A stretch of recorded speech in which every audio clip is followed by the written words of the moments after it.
Yo, it's your boy D.R.U. You locked in with the Hood Journey.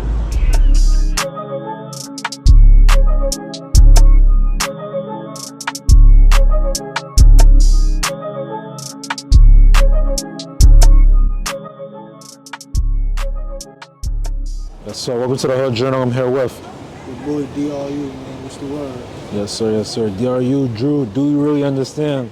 Yeah. I like to start off with my interviews, give my guests their flowers of appreciation. One of the original members of the platform. One of my first interviews way back when in 2021. 2 years ago. But for me, niggas been cool way before that, playing ball. You've been an amazing supporter for my accomplishments, and I hope I've been able to do the same for you. Feel me? Hell yeah, 100%. For sure. Feel me? One of the original members of the platform. Haven't seen you in a long time, so we got a lot to talk about. Feel me?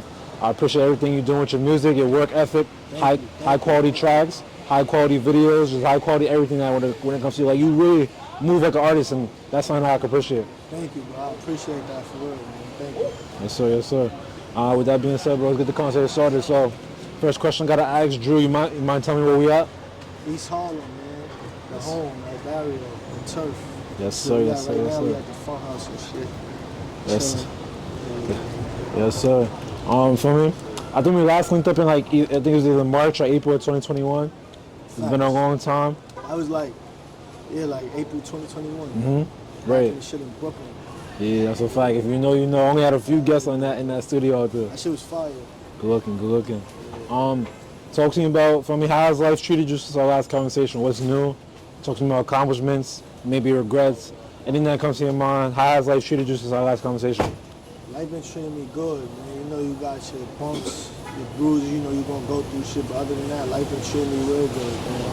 Ever since then, I done leveled up as a person, so I'm just proud to say that. Mm-hmm. Life been good. Progress is everything. Right.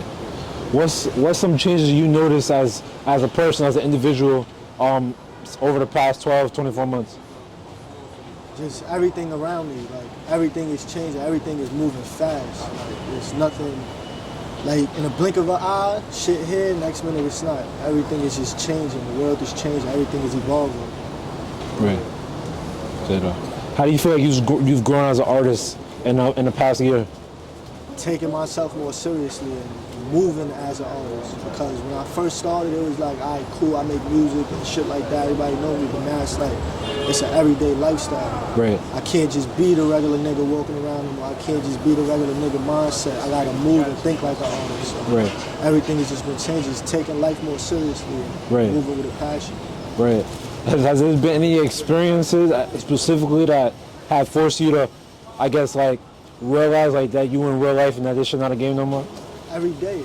I think every day we get that shit. Like, every day you come across something, it's like, nah, I gotta boss the fuck up. Whether you just chilling at home, watching something on the gram, you see right. another nigga doing something, it could be motivation. So it's like, every day I feel like I go through that. Right. I don't really got a specific time where it's like, alright, shit changing. It's just right. like, every day. Every day is a reminder. What's the word? Cause are you good? Chilling? Every day is just something that motivate me to keep me going. Right, that's a fact, What would you say has been your biggest accomplishment in the past year? Or one thing you completed that you're particularly proud of? Damn, that's a hard question. Past year, something that I could say I'm proud of is being consistent. Like this past year, I just made it my bet to like, alright, I'm gonna be consistent. So I can say that's like my biggest accomplishment, really. Mm-hmm. Just being consistent and having the level of productivity I want to have. Like just working. That's all I'm proud of. 100%. Is there a formula on how to build that consistency that you're looking for? Of course, it's strategy. You got to know what you want to do. It's all about algorithm. You got to keep applying the pressure. Really, it's an everyday thing, like I said before. Like this shit is a lifestyle. If you want it, you got to get it. It's an everyday thing. You got to just stay consistent. You have to believe in yourself as well. That's a fact. If you don't believe in yourself, nobody gonna believe in you. That's a fact. You got to be consistent. You got to push that shit. Other people can't want it more than you. You got to want it for yourself. Exactly. And it's a competition. Mm-hmm. Everything is a competition. You got to know. With anything in life, whether it's music, you a boxer, you playing ball, football, everything is competition. Like somebody's out to get your spot. Somebody's out working harder than you and all that. You got to keep all that shit in mind. So That's fine. that's something that keeps me going, seeing other people be great, because I know I can do it. That's a fact. That's a fact. I don't want to use the word regrets, but anything that you'd like that you wish you could have done differently in the past year? It's a lot of things I wish I could have done differently, but I try not to really think of that because it put me in a negative space. Like I try to not put my mind in like, damn, I could have did this, I could have did that, because then again, then after that, it's just like I'm a could have been nigga. Always saying I could have did that, could have did this. What can I do to fix it now? That's Right. Like, how can I fix it now? What I did wrong, I just learned from it. And Right. It come with time. I'm always seeing you pop up on my timeline, new music, new content. A lot of dope tracks that you've dropped in the past 12 months. I want to read some of them off and then you could choose a few that you might want to speak on. I know you got the Demon and Angel, that's the KJ Shutter performance. Yeah, You got that was special right there. you got the Cold Hearted, that was your most recent drop with Kwani G's. Yeah, shout out to the bro. You got In My Thoughts, Soul Searching, and then some older ones, Mockingbird and Pray for My Enemies. Yeah. Any song that you want to speak on, any songs that stand out from, I feel like my favorite is probably In My Thoughts, but any songs that you want to speak on specifically? I say like my favorite personal song like out of that whole list would be In My Thoughts. Just because of how it was produced and everything, like how it went about, it's just like special to my heart because I wrote that song at a time where I felt like I didn't have shit, like I was going through shit. It was just a hard time. I was in college, so when I came back home, that was the first shit on my mind. And that was the first song I recorded. So that song is special to me. Before you go to the next track, everyone dying should have feel like I'm gonna die too. Break it down. That lyric at the time, it was just like a lot of people was like really going. Like everybody was going. And I wasn't speaking for myself per se. Cause I got friends in this shit, I got family in this shit. Like I wasn't speaking for myself. I was speaking as an average teen coming from where I'm from. Like it was just like everybody dying shit. I'm next. Like or whoever feel like they next. It was just that's how I felt. I felt like that could relate to the youth and the people that's going through that shit.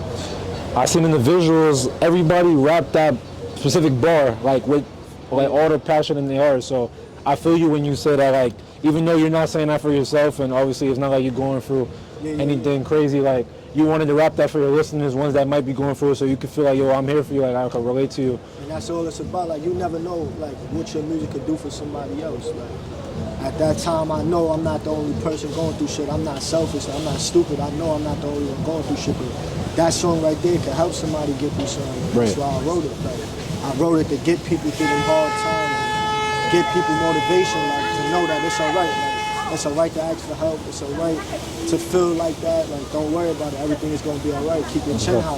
That's a all it fact. was. That's Just a fact. motivation. Any other tracks that you want to talk about? Demons and Angels were special because at that time, like, I wasn't really putting out music like that. You know, KJ Shutter, he doing his thing right now. Everybody on the wave. Even the From the Block shit's like everybody doing the microphone shit. So shout out to my brother. He was like, he the one who pitched the idea. Like, yo, we got to do this shit. So I was like, I bet. I hit him up. We got it done, and the shit did good. That's fact. Everybody fucking with it. I think, can we expect, I feel like who you got to hit up next? Shot by Away, the Call Freestyles? Oh, yeah. That's Definitely got to do that. too. That's in the works. Yes, sir. That's in the works for sure. But Cold Hearted with Kwani G's, that was good because everything just came full circle. Like, that's the bro. Like, it was just like we wanted to work for so long and we never had the time to like really collide, and it came about. And that's what's hot right now on the streets. Everybody fucking with that. That's a vibe. Make sure y'all go listen to that right now. That shit is some pain too. I feel like in all the tracks that I mentioned for the most part, and all the tracks that you've been discussing, I feel like you don't like each track has a different flow to it, has a different flavor from you, has a different skill set. Yeah. I think it's I don't know if it's I think it's Pray for My Enemies is one of those early tracks that I feel me you kind of more on a drill type timing, and then you got Cold Hearted, Mockingbird, right? Yeah. And then you got In My Thoughts and Cold Hearted. You more on a melodic timing. You feel me? Talk to me about your decision to tap into different flows, tap into different sounds with your music. I feel like once you keep putting out the same shit, it gets boring after a while. People don't want to hear the same shit all the time. I try to be as versatile as possible. Try to do everything I can to just be different and stay relevant. I got you. Even if that means like I'm sounding different on one song and the next song I sound totally different. I just want to keep your ear flowing like, oh, this nigga did this, oh, now this nigga did that. So it's just like changes, life comes with changes, and I'm big on that. Right. 100%. I feel like being versatile, you gotta be versatile in this industry. If you sound the same, you're just gonna be a nigga that get nowhere. Right. What do you feel like is the next wave, next trend that you might feel like rappers gotta hop on in the music industry? To be honest, I honestly don't know. Like, I don't know where this shit is gonna go. I'm going with it. Like, wherever it go, I'm going with it. And I'm trying to bring little changes into it because it come with everything, like all type of shit. But I honestly can't tell you like what's gonna be the next wave. But this New Jersey shit got the city on Yeah, lock. that Jersey drill go crazy. Everybody doing that shit. So, yeah. I actually got a Jersey song that I ain't dropped yet. We need that. So, yeah, it's gonna come out. Say no more. Any other songs you want to touch on? I feel like the earlier songs, it shows my growth, like as an artist. At that time, I wasn't really going to the studio like that. I wasn't really taking my craft seriously. Like, it was just like I got talent. Let's see what I could do with it. But now it's a lifestyle. I can't waste talent. Like, the worst thing in life is wasted talent. So I try to show my growth as possible. And show, like you said, I don't sound the same in every song. So I try to be different with everything. And every time I drop, I try to make sure it's better than the next song. Right. And keep going from there. That's a vibe. Hey, what's next for you, Drew? I was initially supposed to drop a project this year in January, but the way my life was going at the time, it just wasn't right. I'm big on perfect timing. Like, everything got to be perfection, so it was just like it wasn't right. So now I'm pushing for the EP in the works. I can't give you an honest date. I respect just that. know when I do drop, niggas is gonna be in trouble. Okay. That's it. Niggas is gonna be in trouble for sure. Before the new year? I got some shit before the new year. Okay. But EP, I can't promise that. Drew asked this question to all my guests, get a scoop how they feeling, but how's your mental health, boss? Honestly, I'm just big on peace right now. My mind is in a positive space. I'm not worried about no old shit. I'm just strictly focused on what's in front of me and what's for me. I'm not worried about what everybody else doing. I'm not into what everybody else doing. I'm just focused on me and my lane. So right now my mind is in a positive space. And I hope everybody out there that's watching this is in the same vibe I'm in right now. That's a fact. Before we started recording, you speaking about laying low and trying to be out the way and things like that. Talk to me how important that is for you as a musician to, feel me? Be out the way, and then you emphasize perfect timing. Like, why perfect timing is important to you? I feel like being out the way is the best way to be. You out the bullshit. You ain't into the drama. You ain't worried about that. Ain't no money to be made when you into the bullshit. You not out the way. There ain't no money to be made in that. So my thing is, I'm worried about myself. I got love for everybody. Right. I got love for everybody. I ain't worried about what everybody else is doing. I'm worried about me. That's all that should matter. Right. So, and it's just perfect timing. Like, you gotta know when is the right time to say, yo, fuck this shit. Like, I gotta boss the fuck up. Right. Like, you gotta know, like, right time. Right time is everything. If you don't got right time and balance in your life, then I don't know what you got. Right. That's like the most important thing to me. Right. How do you know when it's the right time to do something major? My intuition. Like, I get that feeling. You get that gut feeling fast. Yeah, I get that feeling where it's like, all right, stop playing. Right. And I had that a couple of times. Like, I done fell on my face before, and then I just got that little, like, I call it a guardian angel. Like, it's on my back telling me, like, yo, get the fuck up. Right. It's time. So that's when I know. Well, I got my brother constantly in my ear. My brother's my manager. Shout out to him, Bibby. That's my manager. Like, he always the one to tell me, like, oh, my nigga, stop playing. Like, you the one. Like, you got to do this shit. So I always got that slap in my face, like, all right, back to reality. Right. So, yeah. For me, you always shout out your brother. You always credit your brother for your success. It seems like you're very big on family. I know you got your cousin in this music shit, Will Cardi. I know you're a very family oriented person. Feel me? I think I asked you this in the last interview, but like, how important is family to you? Why is that so valuable to you? Family is everything to me. Like, that's what I grew up on. Like, everything I knew from the day I was born was just family. Like, if it ain't this, then it's nothing. Right. Like, you got to be together at all times. So I'm big on that. I'm big on lifting my family out. I'm just big on that love, that vibe, that energy. Family is everything. Without them, I'm nothing. That's a fact. For me, any new music on the way for like Will Cardi, anybody just from your side that we should be on the lookout for? Yo, that's up and coming? Will Cardi coming, man. Yes, sir. He's coming. And I'm not going to speak too much on it because I want him to tell his own story, but just know that man is bad.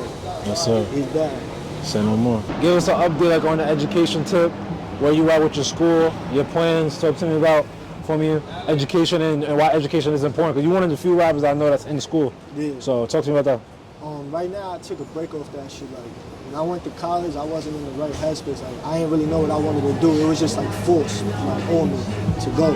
But then being out there, like I actually enjoyed myself, like having fun, connections, meeting people and shit like that. I just took a year off. Like I was like, fuck it, let me focus on myself, get my shit right, and then when I'm ready, I'm gonna go back. Right. Education is important. I feel like everybody should get an education, especially college. Like I feel like that's something everybody should experience. Like, That's a fact. shit is fake out there. It's not real life. That shit is like a movie. Like I really enjoyed myself. Nah, word. Do you feel like it's, as an artist, it's more beneficial for you to be upstate or be in the towns? It depends. It Okay, depends on the right. type of person you are. Me, it was beneficial. I built my name up. Like niggas Right. knew me already going out there, but it was just how I built myself up. The connections is everything. So I feel like as an artist, it all depends on you. If you feel like you buzzing out here, or you feel like you gotta go out there, then Right. do whatever fits you. That's a fact. That's how I feel. I was going for your Instagram, feel me? I seen, I think it was in 2022, I believe. You was at a show. You had the white girls going crazy. Talk to me about that experience. Nah, shout out to my man Benny. He was throwing parties. He actually made me have my first like big show. Like I'll touch on that real quick. I got invited to perform in the Hamptons in 2021, and I performed with Sleepy Hollow, Fetty Wap, Fire. Capella, and there was somebody else there, but it was just like, that's another thing that built my name up. Like people seeing I wasn't just a good artist. Like yo, this nigga could perform too. Right. So it just made everything go, and then I got invited again the second time, and that was with, if I'm not mistaken, Suno, fucking Mooski, and someone else. I'm not too sure, but that shit was good too. That shit was fun. There was a lot of people there. That's a fact. For you, what was it like being around all that established talent, and then also just being able to capture the vibe of the crowd, and like I said, from the picture, like they was jacking you heavy. So how did that make you feel? That shit was good. It was mad fun. Like at that time, I wasn't really big. Oh, I left something else. DJ Drewski was there too. You see? Shout out to DJ Drewski. That's my guy, 100%. But it was just mad fun, like being around that celebrity status, that celebrity lifestyle. Like you see how niggas move and shit. Like all the niggas was cool. Like it wasn't no bad vibes from none of them. I actually paid for 2-on-2 with my brother against Sleepy Hollow and one of his wins and shit. And y'all won, right? We didn't get to finish. Niggas had to perform at the time. They didn't get to finish. I ain't gonna speak on that. We didn't get to finish. That shit was fun, bro. Like it was just fun. Like you get the love from the people. Like people treating you like with royalty. So that shit was just mad fun. That's my favorite thing to do. That's my favorite thing to do. Right. For me, any shows on the way, and also like, what was the biggest thing you learned from that experience? I got a show November 18th, Bishop Lockton. Make sure y'all there. Yes, sir. November 18th. At a basketball game, or? Yeah. That's tough. Shout out Eric Kelly. That's Leaders tough. of the new school. He got the big event, giving back to the youth and everything like that. That's my cousin as well. I got a big ass family, but I'll be performing on November 18th. That's tough. Best of luck, my boy. Do your thing. Thank you. I'll just say, like, for something that I learned was to just be yourself. Because I ain't gonna front, like, when I got there, I was mad nervous. Like, you see the amount of people that's there, and when you're on the stage, it look like it's more people than what it actually is. So it was just like, be yourself, like, connect with the crowd more, like, do that. My first show, I did excellent, like, but I learned to, like, this is what they like. Right. They like when you interact with them like that, or they like when you do shit like that. So I just learned how to be a better stage performer. Like. That's fine. And I look up to the greats, like, all the great performers, like, I really study that shit. So Right. it's like, that shit was nothing to me. Say that. I felt like I was at home. For the next show, can we see you crowd surfing? Any promises there? See you get in the crowd and feel me? I can't make no promises when I perform. I'll be doing anything that come to my mind. Like, I'll pull, like, my last show that I had, I pulled mad little kids on stage with me. Oh and shit. man, that's tough. I just do whatever go with my mind at that time. Like, if I'm having fun, I'm having fun. If I'm Right. not feeling it, I'm not feeling it. Say no more. We in the fourth quarter, last month of the year. What should the fans expect from you? What are your goals? What do you hope to accomplish from the end of 2023 and beyond? Well, definitely an EP. I owe my fans that. I owe them that. So definitely an EP. Y'all be seeing more visuals. some more big time features, like it'll be a lot, like action packed, 100%. Say no more. Action packed. Say no And more. that's what my main focus is right now, to make sure to be seen. Like everybody got to see me. Everybody got to see me. That's a fact. Force them to pay attention and then force them to support. They be like, damn, this nigga nice. I got it. Feel me? Yeah. That's a fact. Drew, who do you want to see next on the Hood Journal? Damn, One Shot Deals. One Shot Deals? Yeah. I feel like you saw that in the first one. That's I know that's family. Yeah. I want to see him next. 100%. I'm trying to think of Will Carter. I gotta get Will Carter. Yeah. So no more. Oh, and my cousin Eda. He got Eda? a clothing brand, Minister Fashion too. Say So I no like more. to see him up here as well. So no more. I bet. If Drew named you, we gotta lock in. Yeah, thank you. That's a fact. Drew, most of the end of the interview, talk your shit segment. Anybody want to shout out anything want to give for your chest or the people they want to hear? I want to shout out everybody who believe in me, man. Shout out everybody. I love all y'all, because without y'all, I wouldn't be here. So shout out to everybody who believe in me. Shout out to my moms and my pops. There we go. That's really it. Just be prepared to see me, man. Say that. There's more of the shit coming with this. Drew, do you really understand? Thank you so much for rocking in with me, my boy. Part 2. Wrapped that long overdue. My fault I was playing, but we was able to get that done. Oh yeah, nah, we good. We got that. We good. You know you right with me, man. Anytime. You good Yes, with me. sir. Yes, sir. Thank you, bro. I appreciate Of course. it, yeah. Keep doing your thing. Keep prospering. Keep being great. Keep striving, my boy. Thank you. Appreciate it. Yes, sir. That's a wrap.